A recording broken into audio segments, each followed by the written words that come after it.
Mr. Vice President, thank you so much for being here. Of course, good to see you. Thanks for having us here. Yeah, absolutely. This is my ceremonial office, which I use mostly for interviews, but it's actually the most beautiful office in the complex, it's sad that I never use it, but I'm glad I got to show it to you. You're a long way from the holler. I'm a long way from the holler, that's right. How's it feeling? How are you enjoying it? It feels good. I mean, look, it's the coolest job in Washington because I always joke with the president that I get to be involved in everything, but he's the one who actually has to make the decisions. And so I get like all of the benefit, but not nearly the same level of pressure as the president. So we're really enjoying it. The kids are doing well, family's doing well, and just the job, I mean, there are very few things you ever get to do in your professional life where you feel like you have such a big impact. And we're trying to use it as wisely and as well as we can. It happened so quickly for you. Yes, it did. You know, it felt like overnight, and your life has changed so dramatically. I have a lot of substantive questions for you, but let me just start with, this is the thing I really wanted to know. What's the most absurd thing about Washington? Oh, that's a very tough thing to answer. So many to choose from. I mean, the thing that's absurd, just from our personal perspective, is that whenever I go anywhere, I'm surrounded by a motorcade of like 20, 30, 40 cars, right? And so you get like this amazing mixture of people, like tourists from Kansas or Ohio who are so sweet and nice as you're driving through Washington, D.C., and then you get like the really angry, kind of crazy radical who's running after your car, flipping you off. And just like the performative politics of Washington and a lot of the people who live in Washington is very weird to me. I think it's a town of people where it's like everything is kind of transactional, but people try to pretend that it's not. And I think that really warps things. Mm-hmm. And then just not from our perspective, not from the perspective of the administration or from us personally, but if you think about Washington, it's a place that almost nobody is from, right? So there's like, a historically middle-class black population. It's small and it's getting smaller. Because most of them are sort of selling their houses now that they're inflated and moving out to the burbs, right? So what you have is most of the residents here are not actually from here, and I think it just has like a psychologically warping effect. So you go to a Nationals game and everybody's rooting for the Nationals, but they don't actually care if the Nationals win. Whereas if you go to a Reds game, every person there is going to sob at the end of the game if they don't win. So there's just it's like a placeless place, and I think that's the most bizarre part of Washington. I can't picture you in it. I mean, obviously I can see you in it, but I can't picture it because there's so much insincerity. I mean, I lived here for 3 years, and everyone takes themselves so seriously. Oh, absolutely. I mean, the egos. That must be so hard to bond with. Well, it's definitely true that you have people who are sort of super huge egos. So a friend of mine, he's actually like a think tank intellectual. He told me once about the United States Senate when I was thinking about running for the Senate. He said the thing you have to realize about the United States Senate is that it's 100 people who wake up every morning, look in the mirror, and think to themselves they're going to be the President of the United States. Mm-hmm. And that is absolutely true, right? But enough about Ted Cruz. We have plenty of time for him later. It is a place of very intense egos. But the problem is people take themselves too seriously, right? So nobody in Washington can really make fun of themselves. Nobody can tell a joke at their own expense. It is an odd place. It's one of the reasons why I think they have a love-hate relationship with your boss. Yes. Because they can't stand him because they don't like his politics. Correct. But I think at some level, even the press corps is so relieved to have somebody who will crack a joke every once in a while. Yes. Who will say, we have to cut this cabinet meeting short because it was boring the last time. Which, thank God for that. No, I mean, the president, he is just, if Washington is an insincere place, I think you said that and said it well, he is like the polar opposite. He just says what's on his mind. Yeah. He doesn't care how anybody's going to react to it. What you see is what you get. And people always ask, well, what is he like in private? He is in private exactly like he is when he's in front of a camera. And I think that you're right. There are some members of the press who kind of like him for it, then some members of the press who don't. And then I think for most members of the press, it's a little bit of both, right? Like they admire the game, even if for some political reason they just can't admit that they actually like him, but most of them actually do. They hate themselves for laughing. Exactly. I mean, like there was a moment in the Oval Office, I wasn't even in there, but I was in the West Wing, and somebody sent me where he was talking to Caitlin Collins, who's the CNN anchor. And I have like a decent relationship with Caitlin Collins, which is unusual given that she's from CNN. But the president, she's asking a question. The president says, "Why don't you ever smile?" Yeah. And it's actually like so perceptive even if you're asking a tough question, even if you take your job very seriously, like, why does it always have to be so antagonistic? Well, I laugh because I saw online everybody was calling him sexist for saying that. And I literally said the same thing about Caitlin Collins a year ago on my show. She never smiles. Yes. Every once in a while, you have to smile. Roger Ailes used to tell us that. Every once in a while, you can remember to smile, show the viewers that you have a heart. Have some fun, right? Like, life, you can't always take yourself too seriously. You're going to have a heart attack. And that's too much of the Washington press corps. And of course, they don't act like that when the other guys are in power. So there is a political bias angle to it. But I think that the press would have a much higher, like, the media is one of the least trusted institutions in the United States of America. More people would trust them, more people would like them if they actually express the range of emotions. Like, I'm not saying you have to agree with everything that me or President Trump do, but nobody is angry all the time. Mm-hmm. And when you come across as angry all the time, it's just fake. And also fake, confused, or befuddled about, for example, the lowest crime rate in 125 years. Absolutely. The New York Times. We may never know how it happened. Yeah. Well, okay, so just on this. One, lowest crime rate in 120 years, a massive drop in murders. That is human beings who are fellow citizens, in some cases our family and friends, who are walking around America's cities who, but for the pro-law and order policies of the Trump administration, would literally not be with us. Like, that's one of those things where when you measure it in human lives, you realize how powerful and important this is. There are many, many dozens of people in most of America's major cities who are walking around right now, who get to go home to their kids, who get to play with their dog because we have actually brought some common sense back to our crime policies. But just going back to the media, okay. So I remember this question I got from a New York Times reporter, and I was doing one of these long form interviews. And she asked me, she said, well, sometimes you give these speeches and you're like happy-go-lucky and, you play around with your kids and you're obviously very happy when you're doing that. But sometimes you're like really annoyed or really angry. Like, what is the real JD? And I remember thinking to myself, what human being isn't sometimes pissed off at what's going on in the country, but also can laugh about it? What human being doesn't enjoy playing with their kids, but maybe gets annoyed when they're dealing with some bullshit at work? The idea that you have to be like one-dimensional is, I think, one of the reasons why the media is so broken, and it's one of the reasons why they can't tell the true stories that are out there. Mm-hmm. You asked about the crime. Okay, why is the crime rate so low? There are a lot of reasons. One is that we've empowered local law enforcement. Another reason is because we've deported a lot of criminals in the United States that should have never been here in the first place because they were illegal aliens. So the media cannot even express an ounce of nuance. It's never, oh, well, maybe we disagree with this. Let's have a conversation about that. But like, let's tell the truth about the fact that there are Americans who are alive today because of Donald Trump's crime and immigration policies. They can't do that. It's always just shouting, angry all the time. You're Gestapo, you're the fascist. And it's just crazy. And it does the American people a real disservice. It's frankly why, you probably have, 5 times as many viewers, 100 times as many viewers as the average CNN show, because people are fed up with the bullshit. Yeah. Sorry, I'm not sure if I'm supposed to say that. You're allowed to. Yeah, no, our YouTube feed on a monthly basis beats all of CNN. Much. Just our show. 100%. That doesn't surprise me at all. And we know why. Yes. Let's talk about the illegal immigration. Sure. So this year we've had 2.2 million self-deportations and about 675,000 actual deportations under the Trump-Vance administration. That's about, let's call it 3 million. The self-deportations, we're assuming we're going to have more on the front end than the back end, because the people who are willing to take the deal are going to take it now and go. So unfortunately, it could be that number could go down. And people who really want those 10 to 12, could be as many as 20 million illegals who are here, most of whom came under Joe Biden. They want them all gone. But at this pace, it's not going to happen. So to those people who think this is going too slowly, what do you say? Well, I say a few things. First of all, there are ways in which it will accelerate. You're right. There may be some front-end self-deportations that you can't replicate in years 2 and 3. There also may be some people who wanted to do it in year 1 but couldn't get in the line, self-deporting 2.5 million people, that's a lot, just bureaucratically. So I think those numbers will continue. They may taper off a little bit. Number 2, all of the immigration enforcement officers that we hired because Biden gutted immigration enforcement, most of them are in training right now. Most of them have not even hit the streets. So there are a lot of ways in which we are doing a slow ramp of immigration enforcement because we inherited a deportation operation that was so broken.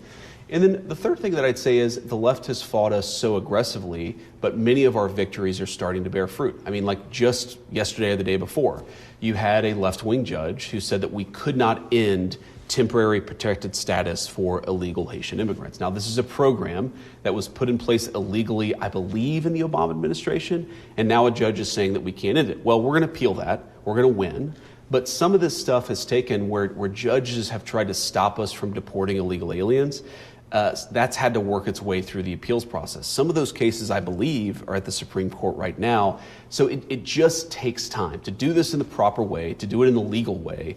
It's taken time, especially when the left is fighting us so aggressively, but it's going to keep on happening. I mean, the president has been very clear, we're not going to stop enforcing our immigration policies. We're going to keep doing it, but I think, frankly, we'll probably be in a better position to do it a year from now than we are today, and we're certainly in a much better position today than we were a year ago. That's interesting, because the legal landscape will have been cleared of some of these hurdles thanks to the Supreme Court. And look, I mean, Megyn, sometimes Stephen Miller is one of my closest friends in the administration. He and I go way back. Sometimes we'll exchange messages, and it's like, can you believe this judge did this? It's going to delay this thing another 3 months or another 6 months. But then you realize, okay, 3 months, 6 months, but we keep on winning these cases, right? So yes, you have radical judges who are slowing things.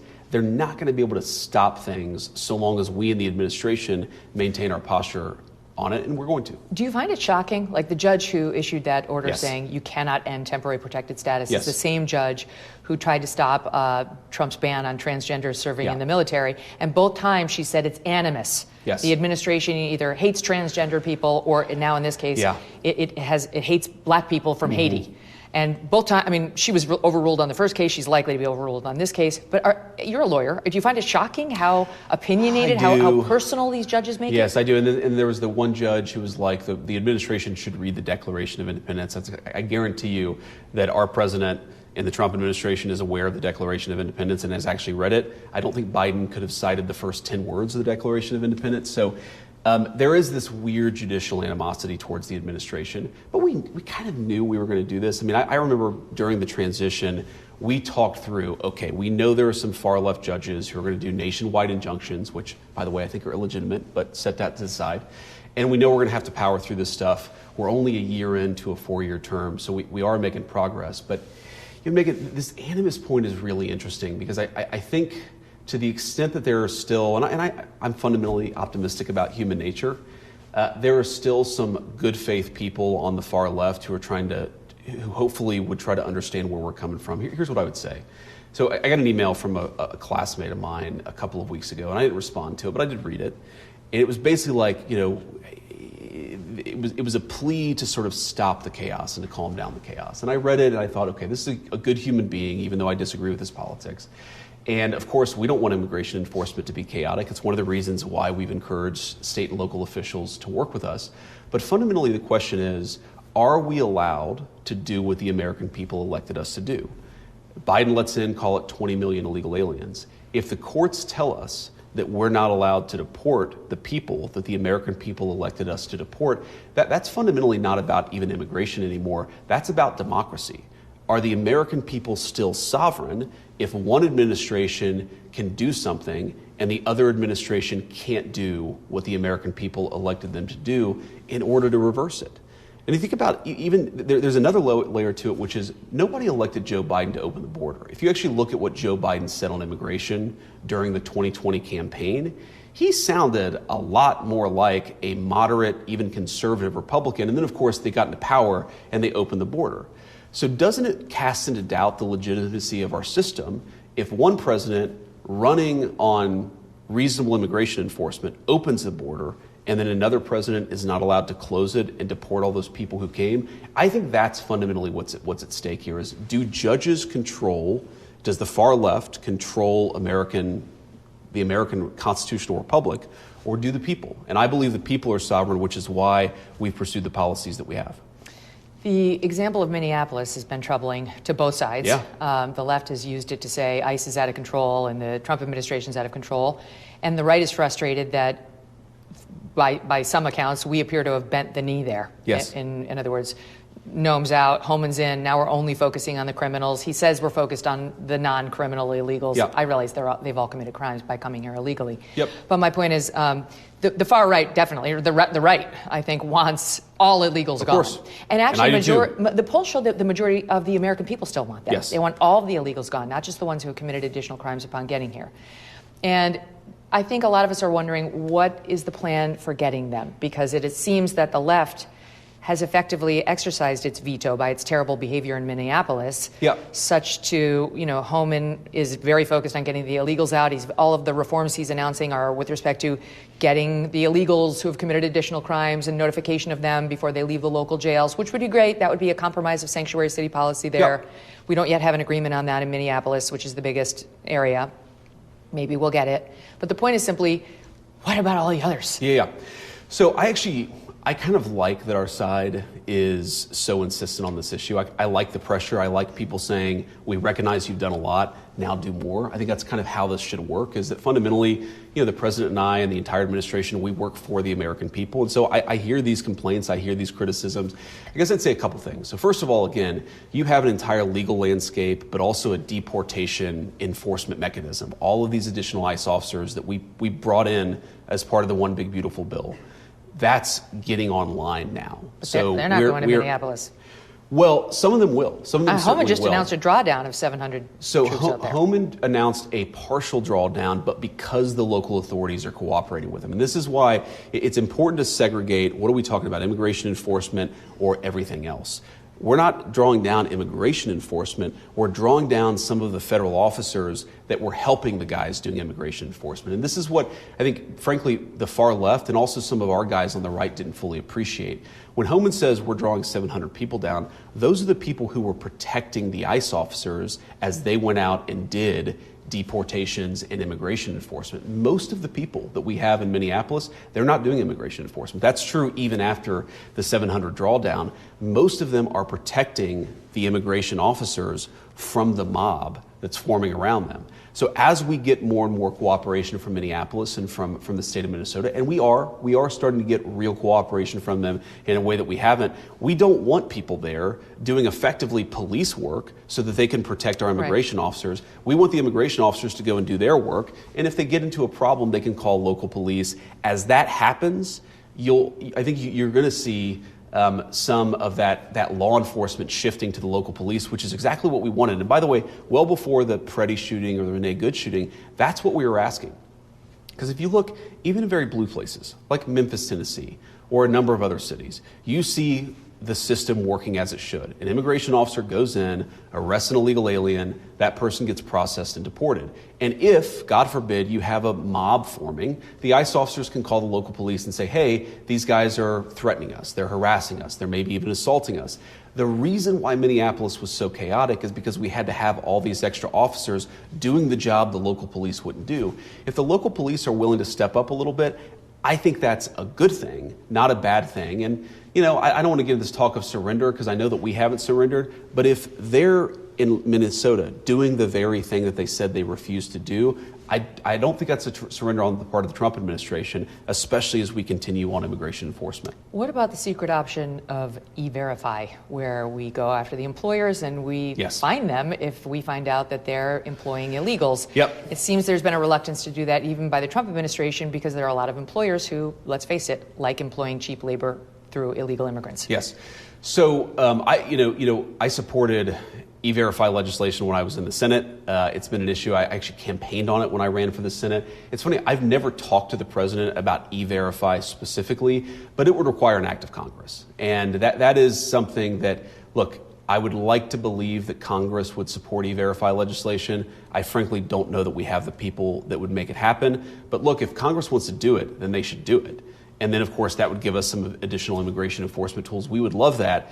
But fundamentally, that is something that Congress has to fix. We've done a lot, by the way. We've made it harder for employers to hire illegal aliens. We've made it harder for illegal aliens and, frankly, some legal visa holders to get access to the benefits that should go to American citizens. So there's a lot that we can do administratively. Certain things like fully verify, you do need Congress. You mentioned Congress. It's not looking so good for the Republicans to hold on to the House. We'll see. At least in the midterms. I mean, now some people are worried about the Senate, which would really be a calamitous for the right. Yep. What will happen if the Democrats do win control of the House only? Will anything change? I mean, I realize you're going to have an investigation coming your way every 2 weeks. But we haven't had a lot of legislation pushed through the first year, just given the 60-vote threshold in the Senate. So realistically, what do you think would change? Well, I think a couple things. One, Democrats will try to spend more money, particularly on their targeted populations. You'd see a lot of legislation saying we're going to shut down the government unless we give more health care benefits to illegal aliens, more federal-backed loans to illegal aliens. So that would definitely be a fight that we would have. And I think we would win some of those fights. But if the Democrats control the House, we probably wouldn't win all of them. The bigger thing that would happen is just impeachment. Like if you go back to 95. Okay, so Republicans win. Bill Clinton does what's called the triangulation, and you have this great bipartisan compromise on welfare reform and on tax policy and on regulatory policy. Anybody hoping that Democrats win and you see a lot of bipartisan legislation, you need to stop taking the drugs, because that's not going to happen. Democrats are not interested. They have said they're not interested in doing any big bipartisan legislation for the American people. What are they interested in? Impeachment. They are interested in getting Trump and getting the people in his administration, and that's what we would have. For 2 years, we would have a government, we would have a Department of Justice, we would have a White House, where we'd still be able to get a lot done, but fundamentally, there's a lot that wouldn't happen because we'd be so focused on sham impeachment trials, where the Democrats, by the way, would know they weren't going anywhere, but that's all they have. Actually ask yourself, what is it that unifies the Democratic Party in 2026 America? You might say it's men and women's sports, and okay, nobody really cares about that, or if they do care about it, they hate it like we do. Okay, you can't run a national party on men and women's sports. Raising taxes on hardworking Americans. A lot of Democrats believe that. You can't run a campaign on that. The only thing that they have is they hate Donald Trump. That's what unifies their party. They hate the Trump administration. That's what unifies their party, and that's what their legislative agenda would look like if we gave them power. Also hating Trump and hating abortion. I mean, loving abortion. Those two things. Yeah, I mean, they're really solid on that. They like, again, I don't think this is true of most Democrats in our country, but most elected Democrats, it is a weird obsession with a culture of death, gender ideology, affirmative action, diversity, equity, and inclusion. It's like all of the things that divide Americans against each other, that make Americans hate one another, and that make Americans poor and less safe. That is the operating focus of elected Democrats, but they're smart enough to recognize they can't run on that. They can't run on any of their actual policies, so they're not going to try to enact this stuff. They're just going to try to attack the president. We mentioned the press a minute ago. Someone who claims to be a member of it is Don Lemon, who's been arrested now. The dumbest man in television. Yeah, I mean, that's saying something. He's under arrest because he stormed a church in the middle of a Sunday service, along with a lot of other rioters, and disrupted people trying to worship. He's trying to cloak himself in the First Amendment, saying this is an attack on freedom of the press. And you say what? Well, I say first, Don, no one's objecting to you standing outside of a church and protesting. No one's objecting to you no one's saying you can't protest the Trump administration's immigration policies, or frankly, our policies on anything else. What you cannot do is go into somebody's house of worship and prevent them from exercising their First Amendment right to the free exercise of religion. That's what happened. By the way, there's a federal law on the books that says you're not allowed to interrupt churches. You're not allowed to prevent people from entering or leaving a church. And the Biden administration aggressively prosecuted people. Where was Don Lemon when people were getting aggressively prosecuted for sham violations of the FACE Act? We have a rock-solid violation of the FACE Act, which is you were sticking a microphone in the face of a minister during the church service while the people you were with were preventing people from leaving. That's a violation of the law. That's not about the First Amendment. You care about criticizing our immigration policies, then stand outside the church and protest. You don't get to violate other people's rights. And if you do, the Trump administration, we're going to try to do everything that we can to make sure you suffer legal consequences. Mm-hmm. The administration is trying to decide right now what to do about Iran. And that's a tough one, too, because you actually have a split within the Republican Party, as you do on so many things, because Republicans love to disagree with each other, unlike the Democrats. Yes, we do. And I love that. I love the diversity. I love the dynamism. I think it's great, too.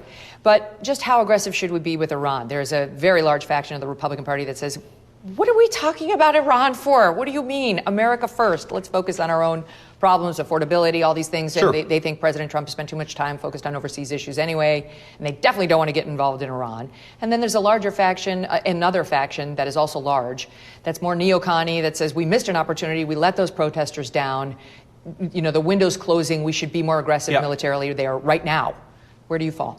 Well, so first of all, I hear the criticisms out there that the administration is too focused on foreign policy.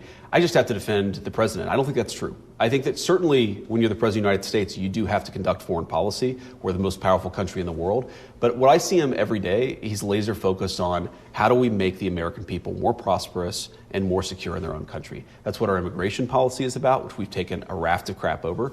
That's what our crime policy is about. That's, even the foreign policy stuff, much of the president's foreign policy has been focused on reshoring industry, on using tariffs to force people to reinvest in the United States of America. So the global criticism, I just don't think look, the president is going to have to engage in foreign policy, but this president, I think, is much more focused on the home front than any president in my lifetime. And he's gotten a lot. Look, $18 trillion in new investment. The country's finally starting to reindustrialize. $18 trillion from other countries who are investing into the United States of America. That has been the exact opposite. For building our entire lives, Megyn, it has been American money building factories overseas. Now it's other money coming in to build factories for American workers and the American people. That's big. By the way, we're not going to see the full benefits of that for years, maybe even a decade, but that's the sort of investment in the country that really pays long-term dividends. Now, Iran specifically, what should we do with Iran? Okay, a couple of things. First of all, it's the president's decision. He will ultimately decide how we handle this particular Iranian situation, just like he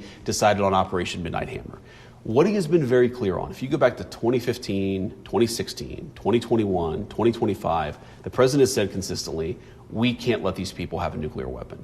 Now, why? Why does that matter to America? Number one, the world's largest state sponsor of terrorism. You think it's bad when we have a domestic terror attack where a couple of people die, and you're right. What happens when the same people who are shooting up a mall or driving airplanes into buildings have a nuclear weapon? That is unacceptable. And it's not just them, because if the Iranians get a nuclear weapon, you know who gets a nuclear weapon the next day? The Saudi Arabians, and then somebody else in the Gulf Arab state. And so you have nuclear proliferation on a global scale. The biggest threat to security in the world is a lot of people having nuclear weapons. So what the president has said is Iran's not going to get a nuclear weapon. We're going to work with China and Russia and any country, whether they're friend or whether we're a little more competitive, to try to draw down the amount of nuclear weapons that exist in the world. I think that's the most important thing you could do for peace and stability. And the question is, what do you do to enforce that red line? Okay, Iran can't have a nuclear weapon. That is the stated policy goal of the President of the United States. It's so funny. Sometimes you have people who are saying, well, the president's too belligerent. And then sometimes you have people who say, well, the president, he's talking about diplomacy and he's talking about negotiating with the Iranians. We shouldn't negotiate. We should just bomb them. What the president's going to do is he's going to keep his options open. He's going to talk to everybody. He's going to try to accomplish what he can through non-military means. And if he feels like the military is the only option, then he's ultimately going to choose that option. I'm not, obviously, even if I knew what we were going to do, I would not tell you and your many millions of listeners. But I feel like people have to remember that this is not about, look, I grew up in the Iraq generation. I literally, I enlisted in the Marine Corps as an idealistic young kid right after 9/11. I went to Iraq in 2000, or I enlisted in 2003, I went to Iraq in 2005. I am very cognizant that the Middle East leads to quagmires. Trust me, so is the President of the United States, and we're hearing that. We know that's out there, but more importantly, we know the history, and the President he has no interest in repeating the history of Iraq. What he does want to make sure is that there's a totally separate issue, which is you don't let crazy people get nuclear weapons and then lead to a nuclear arms race all over the world. You tell me whether this is about nuclear weapons right now or not, but what we're seeing in Iran is these protests on the street, not as much anymore because they've been killing a lot of the protesters, but should we go in there and help the protesters get rid of this regime, get rid of the Ayatollah, which, let's face it, it's much different in Iran. The regime goes well beyond the Ayatollah. It's not like Venezuela where you take out Maduro. It's a lot more complex. Even if we got rid of the Ayatollah, there'd be a whole bunch of others just like him, part of the regime. And so the last thing most Americans want to hear is what we heard in Venezuela, which is now we're running Iran. Yeah. The president is very aware of all this stuff, Megyn, but I'll tell you, protests, counter-regime. I mean, look, in a perfect world, would I love it if a bunch of freedom-loving Iranians, who, by the way, are amazing, they're brave people. If you know anything about the Persian people, they're like an incredible group of human beings. If they took over their own country and had a government that was much more friendly to the United States of America, would that be a good thing? Absolutely, that would be a good thing. But fundamentally, what the president has always been focused on, even with this most recent round of protests, you saw, I think his most recent truth, or at least one of the more recent communications he made about Iran, it's nuclear weapons base. We are still focused on this question of ensuring they don't get a nuclear weapon. And here's the good thing. Because of what happened last summer, I feel 100% confident that even if the Iranians were rushing towards a nuclear weapon, they couldn't get one during the Trump administration. But we're not worried about the next 3 years, we're worried about the next 30 years. Mm-hmm. We have to make sure that you don't, look, what I really worry about, and I think this is, obviously I disagree a lot with Bill Clinton, but Bill Clinton fundamentally decided, you know what, we're just gonna let North Korea have a nuclear weapon. We're not gonna do anything to stop it. What happens if 30 years from now, the number of nuclear countries, it's less than 10, maybe about 10? What if it goes to 100? What if every military in the world has a nuclear weapon? What if a crazy person gets elected in some random outpost of the world that you and I couldn't even find on a map, and now all of a sudden a crazy guy has access to nuclear weapons? Nuclear proliferation, that is very much a bad thing and something an America First foreign policy should focus on. That is certainly where the president is most worried about. When it comes to defending the homeland, the president's been looking northward to Greenland and to Canada. But he's been very focused on Greenland. Yes. And you tell me what we got that made him say, okay, now I'm happy. Because he gave that speech at the UN, like, we need to have Greenland and we need to own it because no one would defend something on lease. Yeah. But then by the end of the UN summit, he came out saying, that we're satisfied. But we seem to only have gotten permission that we might have had already to build more military bases on a couple of their outposts. No, we definitely have gotten much more than we initially had. So first of all, again, I think it's important to define the interest here. Greenland is very important to America's national security. Our entire missile defense system, by the way, would be inoperable if the Russians or the Chinese controlled Greenland. So God forbid, I don't think it's going to happen, to be clear, but God forbid some foreign country launches a missile, an ICBM at the United States of America, we couldn't defend ourselves if a foreign country controlled Greenland. And by the way, the Chinese and the Russians have both expressed an interest in controlling Greenland. Okay, so what is the defensive mechanism for Greenland? You have a population of about 60,000 people on a massive territory, right? That's like the size of my hometown, and I didn't grow up in a big town. And then on top of that, you have Denmark, which has been one of the better NATO allies, to be clear, but has still radically underinvested in security compared to the Russians and the Chinese. So the president has said very simply, we are on the hook for this island. Like it's one of those unwritten rules that everybody knows that if the Chinese or the Russians affected one of our critical missile defense systems, we would necessarily defend that, but we're not getting anything for it. This is an unfair situation. The United States has no ownership over this island, and we don't get any of the benefit. So let's actually rewrite the rules here a little bit and say if the United States is going to protect the entire world's missile defense system, primarily our own, but other people benefit from it, we should get some benefit from the bargain. Now, it's interesting because I actually was sitting in this room, one of the rare times I've used this ceremonial office for official business, me and Marco and a lot of the leaders from Denmark and Greenland had a great conversation. And it's funny when you see... Is this one where they ran for their cigarettes when they exited the building? Maybe. Yeah, I think they did. They were stressed. I did not follow up. I did not see what they did afterwards. We had a good meeting. It's so funny to me because the Europeans, they're so friendly in private and they're willing to make a lot of accommodations, and then publicly they attack us and they say, we're not going to work with the Americans. We're not going to do anything with the Americans. I'm sorry, it's all bogus. We all know, everybody knows that this situation is going to come to a resolution. I think it's going to be a resolution that's good for Europe. Most importantly, it'll be a resolution that's good for the United States of America. But the idea that they haven't made any accommodations or concessions to the United States, it's not true. Are we at the beginning of a new world order where we move away from Europe and toward anything else? Maybe even potentially Russia, if we can get past what's happened here? I mean, there's a real question about that, given some of the speeches you've made to the European Union, some of the speeches that President Trump has made, what's happening culturally in Europe, what's their crackdowns on free speech. They just look less and less like we do. Yeah. And there's a real question about whether there's a massive shift happening now in terms of world alliances long term. Well, there's definitely, I think, a new world order. I think the president has sought to it. There's a new world order in trade. There's a new world order in globalization and the way that we invest in our economy versus, foreign supply chains.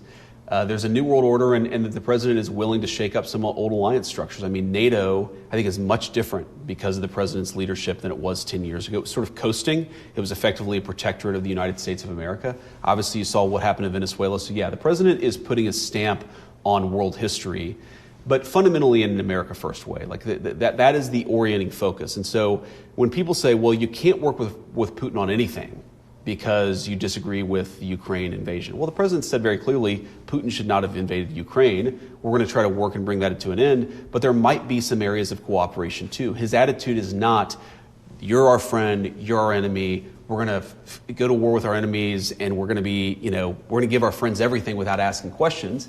His attitude is, we're about alliances.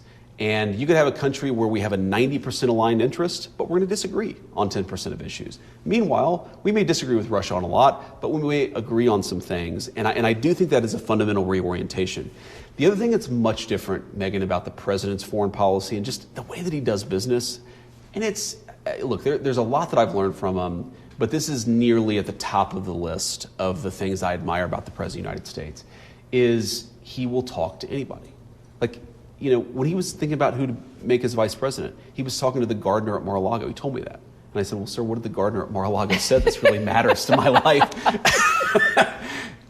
But when people say you shouldn't talk to this person, right? You shouldn't talk to Kim Jong-un of North Korea because that gives him something for nothing. It's, no, I'm going to have a conversation. We're going to actually conduct diplomacy. If we have to use the military, he's obviously not afraid to do it when he feels like he needs to. But the willingness to just communicate and break down barriers is very important. This is, by the way, Megyn, one thing I would say about the Iranians that is just really weird to me, and I don't understand their system, and I frankly think that it makes diplomacy with them extraordinarily difficult, is the person who makes the decisions in Iran is the supreme leader, okay? The president, our sense is, doesn't have a lot of juice, doesn't really matter. The foreign minister seems to talk to the supreme leader, and that's mainly the person that we've communicated with, but it's a very weird country to conduct diplomacy with when you can't even talk to the person who's in charge of the country. That makes all of this much more complicated, and it makes the whole situation much more absurd. Like, he can pick up the phone and call Putin. He can pick up the phone and call Xi. Even countries that we have very hostile relations with, he can pick up the phone. North Korea. He met the guy at the 38th parallel. It is bizarre that we can't just talk to the actual leadership of a country. It makes diplomacy very, very difficult. Why are we letting 600,000 Chinese students into our universities? It was 300 and change. Laura Ingraham asked President Trump about this, and he said, we need to do business with China. It seemed like some sort of a deal had been cut where we gave them a bone of allowing double their students. Nobody wants this. No, it's not. Look, the president's view is we don't want to create an unnecessarily antagonistic relationship with China. Like, there are some disagreements. There are some things where our interests collide. But we can protect our intellectual property in the president's view without creating an unnecessary conflict with the Chinese. Every slap filled by one of these Chinese students is one lost by an American. What the president is trying to do is, I think, create the situation where we can have good relations. Now, we're not radically, and this has been misreported, I think, we're not radically increasing the number of visas that we give to China. That's just not true. I've seen that reported. It's not true. What we are doing is trying to preserve a very delicate diplomatic balance. Like anything, there are risks and rewards and costs and benefits, but the president is trying to balance a very important relationship for the United States. How about election integrity here at home? There's a bill right now. Let's get the SAVE Act. Right. Let's get the SAVE Act. No, but what's going to happen with that? Well, we're working very hard right now to get the Senate to approve it, because if the Senate approves it, we think the House would approve it too. Now, that would require, I think, some Republican senators who maybe they're a little too attached to the filibuster, maybe they're a little too attached to Senate procedure. This is about the integrity of American democracy. Like, do the people control who they elect, or do some shady people? It's like, who actually controls the people who cast the ballots or the people who count the ballots? We want the sovereignty to be with the people who cast the ballots, and that's why we have to get the SAVE Act passed. Now, you'll hear people say all the time, and I love this argument. They'll say, well, if you look at this precinct, only 3 illegal aliens voted in this election. Number one, that's 3 illegal aliens too many. And number two, if it's not a big problem, then why not just allow us to check ID and exercise some basic precautions to prevent illegal aliens from voting. I never quite understand the person who says, on the one hand, this never happens, and on the other hand, your effort to prevent it from happening is a threat to American democracy, which is fundamentally the Democrats' argument. By the way, it's like an 85-15 issue. Yeah. Most Democrats want voter ID because they want to protect their own vote. But the elected leaders don't want to vote for it. The elected leaders don't, because they know that the more control they give to the people who are counting the ballots, as opposed to those who are casting the ballots, the more control they will have, because the deep state is this where the rubber meets the road, like on the filibuster, and whether we get rid of it, which John Thune doesn't want, a lot of I hope that it is, Megyn. That is what we're working very hard to make happen. Now, there is also some in-between solutions we're working on. Like, for example, could you allow the Democrats to preserve the filibuster, but actually force them to go and do a real filibuster? Like, not where stand there, a procedural paperwork filibuster, but stand there and talk. If you really want to prevent us from checking ID before votes, if you really want to ensure that illegal aliens have the right to vote, then stand on the Senate floor, Cory Booker style, for 30 hours and defend that to the American people. At the very least, then we'd have a real debate. We're working on it. I can't tell you how it's going to turn out because I can't predict 51 GOP senators, but we are making some progress. Let's talk affordability for a minute here. Yeah. A lot of people still suffering. President Trump says, look, we've made a lot of progress, but the average American sitting at home doesn't feel it, because the polls show that the numbers are not good for the administration on the economy, and that just reflects what people are feeling. Of course. So what can actually happen, let's say, between now and November, speaking of the midterms, so that people actually feel better about what's happening in their wallet? Yeah. So if I will say, if you look at the numbers on affordability, they're starting to move in our direction a little bit. But there's clear movement from where there was, say, 4 or 5 months ago. I think that's a good thing. But here's the way that I think about it, Megyn, is if you go just dollars and cents, the average American household lost about $3,000 of net wages during the Biden administration. That's through inflation, that's through higher taxes. The average American household, now this is about a month old, but had gained about $1,200 during the Trump administration. So there's the good news, and there's the bad news. The good news there is that compared to last year, you were $1,200 richer than you were. The bad news is that compared to 4 or 5 years ago, you're about $2,800, or I guess $1,800 poorer than you were. Okay, so we recognize there's still a lot of work to do. I don't think that there's anything to do, Megyn, other than to do the work. We continue to have a lot of capital coming into the country. That means higher wages, more jobs for the American people.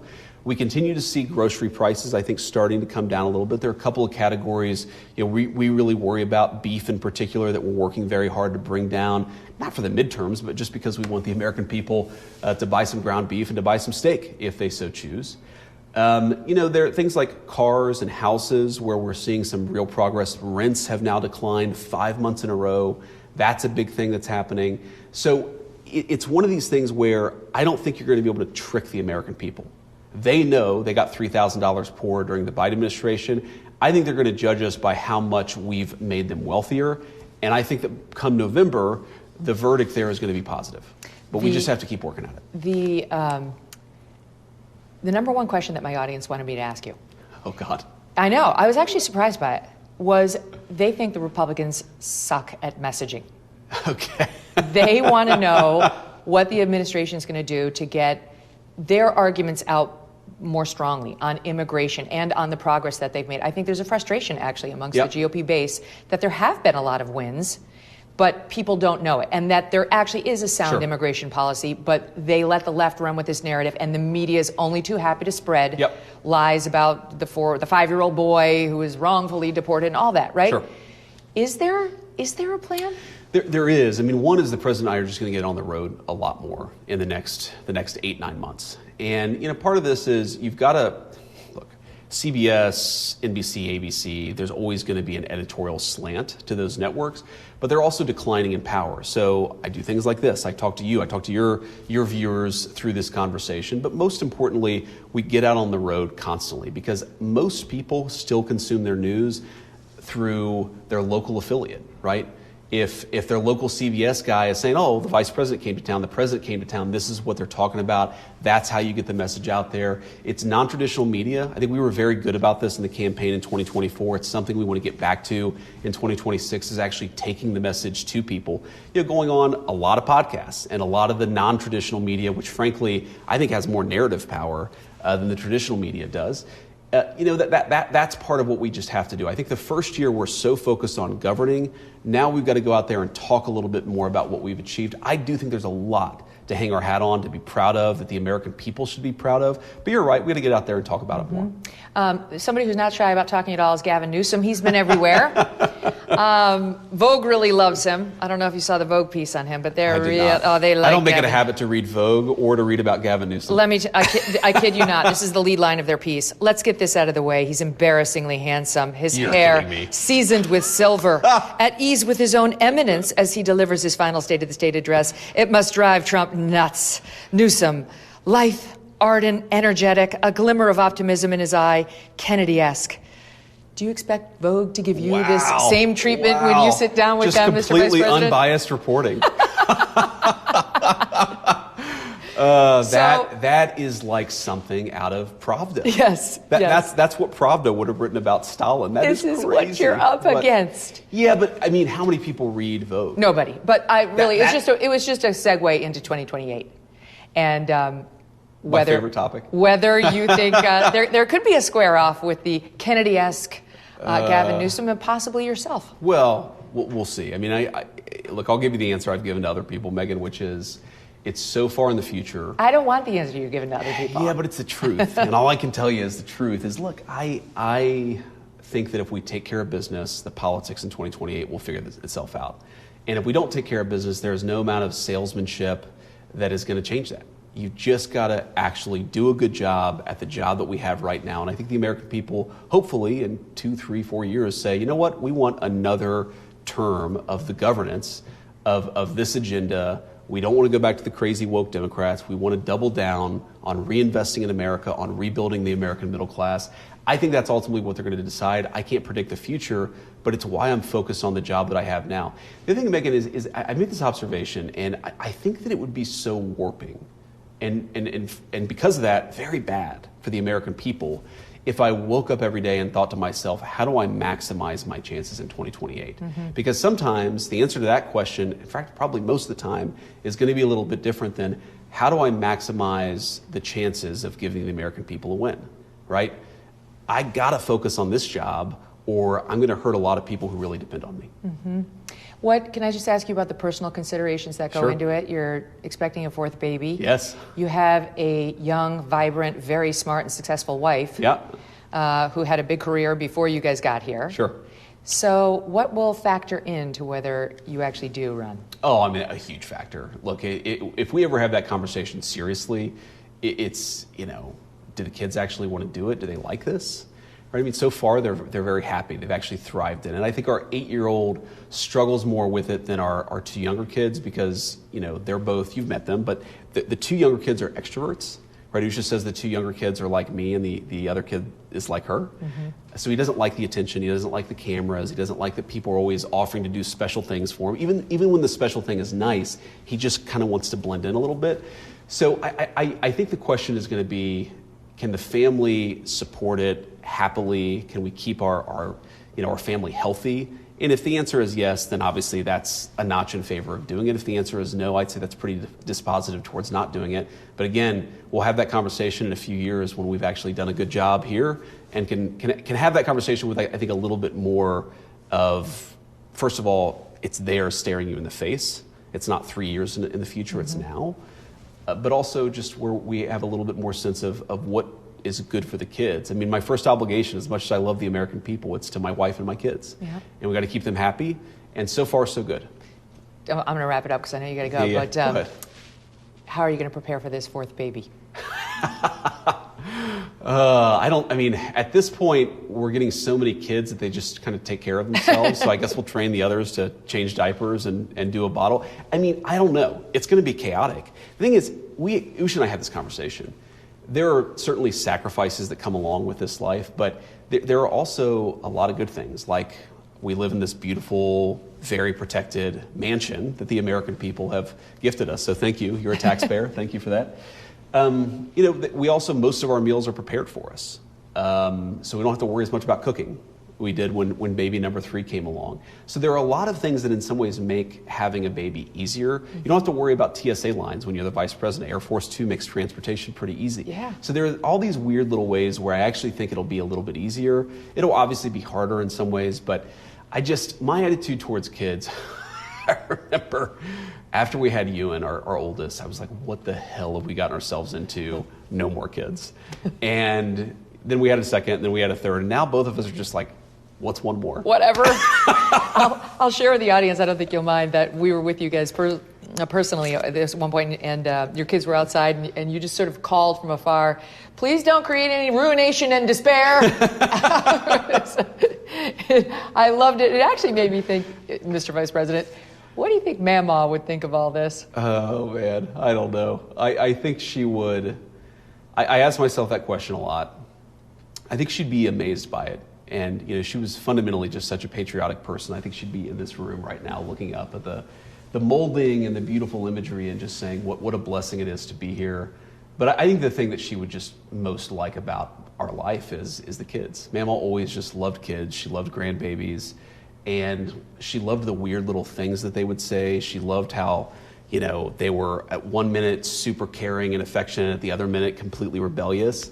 And I think that's what, as much as she'd be impressed by the pomp and the circumstance of the professional role, if Mama were alive right now, she'd probably be living with us, and she'd be much more worried about the kids than anything I was doing at the White House. I feel like she could really, you know how Marco Rubio's got every role in the administration? Yeah. I feel like she could have done him. She could have taken any one of those off of his hands. Right. We would have been in very good hands. Oh, that's right. No, that's another thing that will make the new baby much easiher is Marco has agreed to be nanny Excellent. To our 4th kid. So, what's another job? He can do it. All right, we got to go. I forgot to ask you quickly, if you'll allow me. Please. Savannah Guthrie is in the midst of a national crisis right now. It sounds very sad. It looks awful. It looks awful. Just wanted to give you the chance to comment on it because the White House sent out a tweet yesterday asking people to call in if they have any information. Sure. Well, obviously thinking about her and praying for her, and I believe it's her mother-in-law. Is that right? It's her mom. It's her mom. Her okay, mom so praying for her mom, and the whole situation just seems very scary. So what we've done at the White House is basically offered every resource that we can to try to help. And, what can you do but help where we can and pray that it all turns out right. But certainly I hope she knows we're all thinking about her at the White House because sort of one of the worst situations you can imagine personally. So we'll just keep tabs of it, keep on helping out where we can and hope that it goes okay. We're praying for her. We're praying for you every day. I appreciate it. Thank you for the sacrifice that I know it takes to do this job. Good to see you, Megyn. Yeah, you too. Thanks. All the best.